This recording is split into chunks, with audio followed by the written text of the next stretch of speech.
Madam Speaker. Madam Speaker. 2 points of extension.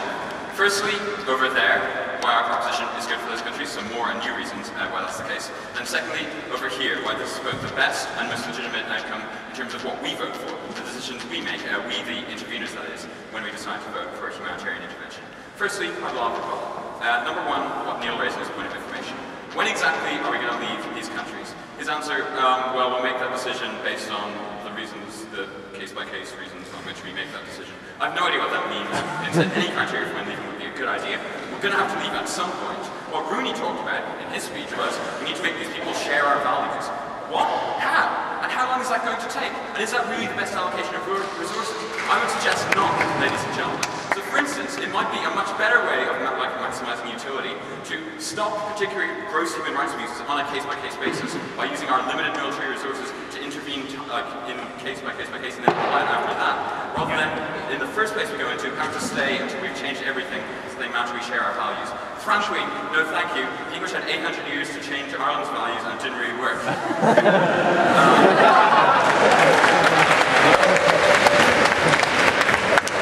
Next, bad decision-making processes. These people in these countries, they don't really know what they want, they don't really have the best information. Point number one, if, as has already been pointed out by opening, if they have really bad information, we think they will be risk-averse, we think they aren't going to take the chance that they're going to be victims of serious human rights abuses. No. And secondly, how on earth do the people of Iraq have worse information about what's happening in Iraq than the public of the United States? These are people who watch Lady Gaga videos all day. So, these are people for whom, seriously, for whom what happens in Iraq isn't of prime importance, isn't something they know very much about, and isn't something they're likely to make an informed decision on. No analysis whatsoever as to why the US public is better, just some reasons why there might be some problems with the Iraqi people. Secondly, why is the US public, of the US government, or whoever, more ethical, or more likely to make good decisions, right? We heard about these, horrible tribal codes of honor. No, thank you. Well, frankly, I'm not sure I've always trusted the US government to make the right decisions, the most ethical decisions, in terms of intervention either. Look at Nicaragua, look at the Bay of Pigs, look at Iraq. No, thank you. All situations where, at least arguably, the US has acted very much in its own interests, not the interests of the people on the ground. I think that's true of countries generally, not to harp on about America. Nextly, this idea, well, there's, regional issues, we need to take them into account as well. Firstly, if the regional problem is that we want to stop instability in the country so it doesn't spill over, I think the people in that country are the best place to determine the instability, and they're not going to want people to leave while the conflict goes on. Secondly, if what the regional interest is instead for the continuing of instability within a country, it's like Iran wants Iraq to be unstable because it wants to be a bigger power player in the region, that's an illegitimate preference and not one we should take into account. And thirdly, ladies and gentlemen, if you want to intervene in a country for the reason of improving regional stability, make that case to your people, not the case for purely humanitarian interventions as to stop human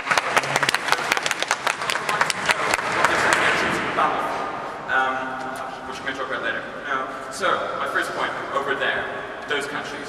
Yeah, we agree King's Lynn spent 4 minutes talking about why human rights abuses are bad and humanitarian intervention was good.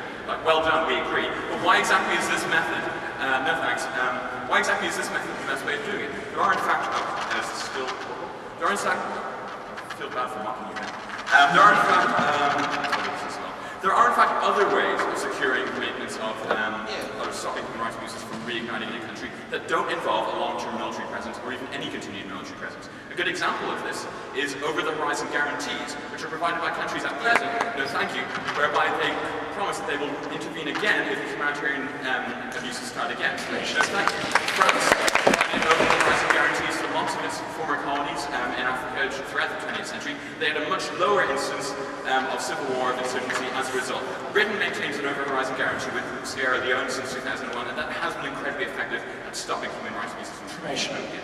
I'll take Horatio in just a second, but I'm going to actually, As I asked this proposition, in the case of Kosovo, we don't think the Serbs will ever let you leave. You've just told us that you think there is a time when we must... There are some instances where under both models people aren't going to leave. Well, maybe that's the case. There are, that's irrelevant. That isn't a difference between the two models. There are at least some instances, like Iraq, where the people of the population have signaled clearly that they want the invading sources to leave. I think those are the relevant examples for this debate. Moreover, there are lots of harms, some of which have already been talked about having invading force remain in the country. Firstly, because of the international incentives it creates. So take a look, for example, again, at Iraq. Here we see people like Iran, or countries like Iran, intervene in that country, support insurgents, not because they have a particular interest in destabilizing Iran exclusively, but also to get at the occupying force. We see Iran doing the same thing, sure its funding of Hezbollah in Lebanon during the Israeli occupation, whereby the prime aim wasn't as such to help Hezbollah, but in particular to hurt Israel. So this creates a new incentive for people to get involved and perpetuate human rights abuses. Secondly, as I've already talked about, it's not necessarily the best allocation of resources. Thirdly, because soldiers who are on the ground, as opposed to ones who will step in if human rights reignite, have a massive incentive to overemphasize their own safety over the safety of people living in the country. Right? So this is why soldiers in Iraq for a very long time lived in a green zone and shot anything that moved. We don't think this is the sort of thing that A, we think it's bad in and of itself, because a lot of innocent people die, and B, it creates exactly the sort of resentment and tensions, particularly against the people who are associated more with the invasion force that we want to avoid. No thank you. And finally, it leads to ideas of, it makes reconciliation more difficult because people who are dependent on troops as opposed to working with each other when they're on the ground. Secondly, our countries. We tell you, as I've said in the rebuttal, that the case made to us when we intervene has to be explicit. We need to know why it is we are sending our troops in to die in another country, and that case needs to be made in honest terms. If we want to go in to change a country so it has all the same values as us, don't flag that intervention as a humanitarian one aimed at the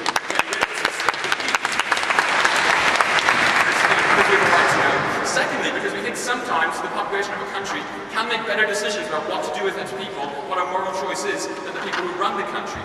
We think, look at examples where, not to talk about Iraq, but it's a really good example, where the US government, for various oil-related reasons, may well, maybe not, maybe it did, may well have wanted to invade Iraq, not for the reasons stated, but in fact for its own interests. And secondly, because the government may have conflicts of interest with companies as well. And lastly, we think that invasions are humanitarian interventions are a lot less likely to happen in the long term. People feel betrayed. They feel like they went into Iraq to stop human rights abuses, or to stop WMD, but see that it's still there 7 years on. We're going to be a lot less likely to want to invade somewhere like Sudan or wherever to stop a future human rights abuse. So, for all these reasons,